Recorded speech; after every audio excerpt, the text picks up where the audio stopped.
Norte ang food adventure natin today. Dahil babiyahe tayo sa La Union para bigyan si Hailey ng crash course sa Ilocano food appreciation. Never tried. Kambing. Let's go!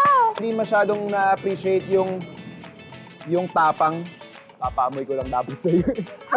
You will go loco sa mga signature dishes ng mga Iloco na ihahanda natin using the freshest ingredients. Yung kaibigan namin, nagluto siya ng Ilocanong tinola. So na-curious lang ako, anong meron dito sa Ilocanong tinola na to?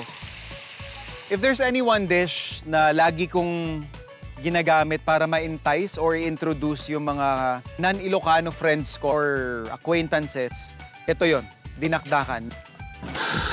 At ma-experience natin ang pagiging cozy at artsy while enjoying coffee. This is a typical candy na mabibili mo nung panahon namin. This is called balikutsa. Tara! Sama na sa food trip natin kung saan mapapasabi kang ILU-LU. Dali. Kapag babiyahe ka pa norte, tiyak hindi mo mamimiss ang parte ng biyahe kung saan makikita mong nakahilera ang mga tindahan ng dried fish na di lang pasok na pang breakfast, kundi perfect ding pasalubong. Diyan, sikat ang bayan ng Santo Tomas. At dito ko unang pina-experience kay Hailey ang charm ng La Union. Ito yung part ng La Union na yung stretch to, mahaba tong stretch na to na alam mong nasa Santo Tomas ka na. Yes. Kapag breakfast na yung amoy. Alright? Siguradong mabubusog na agad ang mata mo sa dami ng mga dried fish na pwede mong mabili dito. Nandyan ang all-time favorite na danggit. Ang palaging special request ng misis ko na espada. Dilis, dried alamang o kalkad, dried squid, tuyo, at kung ano-ano pa. Sir, kilo na dati ngayon? Kilo na lang ito, bali 450 to 1/4 na. 450.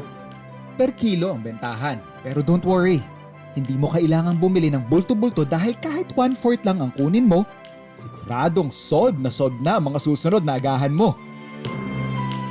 Hindi rin mawawala sa mga dried fish stall na ito ang mga tatak Ilocano na native sibuyas at native na bawang. Ito mga small but terrible ito kasi kahit ganito kaliliit yan,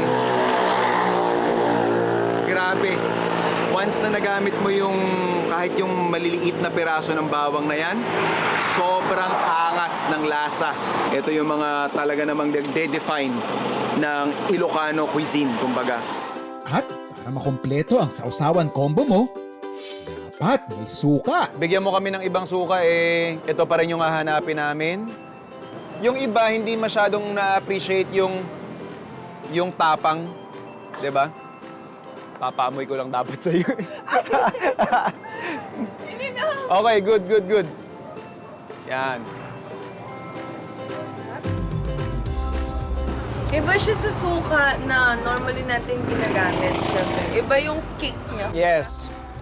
May iba siyang lasa. Matapang sa lalamunan, matapang sa tiyan. Yes. Siguro isa sa mga characteristics ng Ilocano food culture is we really like our flavors really strong. Papaitan, sukang Iloco, yan yung mga ganyang pagkain. At of course, yung mga bagoong namin. Bagoong isda, patis, meron tayo dyan. Ngayon lang ako nakita ng ganitong klaseng bagoong. Nakikita niyo ba may bobo pang fish?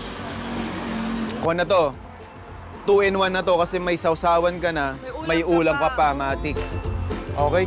Ano dati ngayon amin, sir? Bali 1,400. 1-4. 1,400 guys, and ganito na kadami. Yan. May suka ka pa, May bagoong. may bagoong ka pa. 1,000. Tatailangan, sir. Yan. Thank you, sir. Thank you. After ng nakakatakam na opening salvo, ready na si Hailey para sa food experience na talagang tatak Ilocano. Tara! Food trip tayo dito sa Jasmine's Restaurant sa Bayan ng Bawang. Typical stopover place. Yes. Di ba? Perfect for breakfast. Yun nga, if you wanna taste and experience local cuisine, ito yung mga place na dapat pinupuntahan. Morning, sir. Sir. Good morning, ma'am. Welcome Mabigat to ka, sir. Jasmine Restaurant. Thank you, sir. Thank you. Yan ngay, may offer yung sir. Bale, di may offer mi sir, kaya pinaka-bestseller mi sir, kaldaretang kambing, sinampalokan na kambing, Ay na po. at saka Kambing? lechon kawali, ma'am. Lechon kawali. Lechon kawali, I'm sure kumakain ka. Yes. Saka may dinakdakan pa Never. tayo, ma'am. Sir. Never? Never ulit? Never tried kambing. Sakto, Uncle. One sir, one. Dajay Kalding dishes yun man, ipawin nyo dito. One sir, one. Dajay to order me, sir. Thank you, thank you. Una ko natikman ang duck dito. Ang kambing naman ang next. Let's go, chef. Thank you. Kinakabahan ako sa kambing actually. Chef, masarap ba to? Bye-bye. Oh, let's go!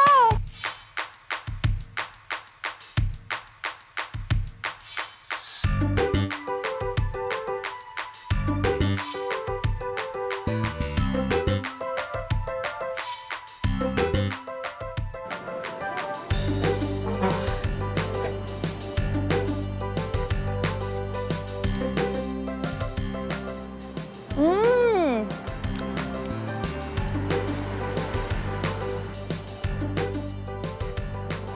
Diba? Another good first experience here. We have this weird, parang longing for strong flavors. No, Diba?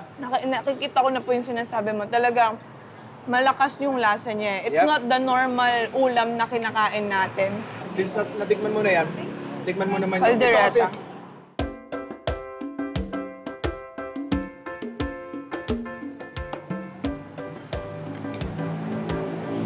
Familiar ako sa taste ng caldereta pero meron siyang ibang lasa.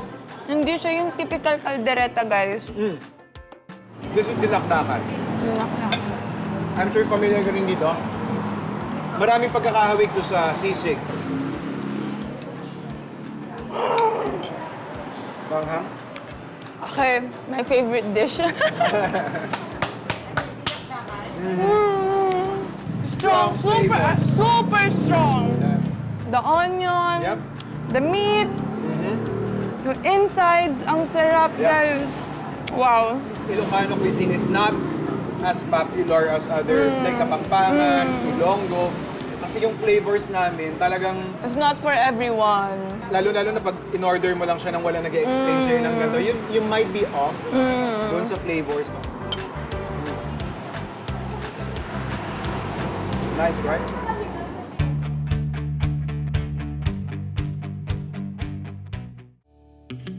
Kasama sa mga nagpapasarap ng lutong Ilocano ang pagsigurong sariwa ang karne, gulay, at mga sangkap na gagamitin sa paggawa ng kahit na anong pagkain. Isa ang Ibits Farm sa San Fernando, La Union sa mga institusyon na tumutulong para masigurong may mapagkukunan ang ating mga kababayan ng mga sariwang sangkap na ito.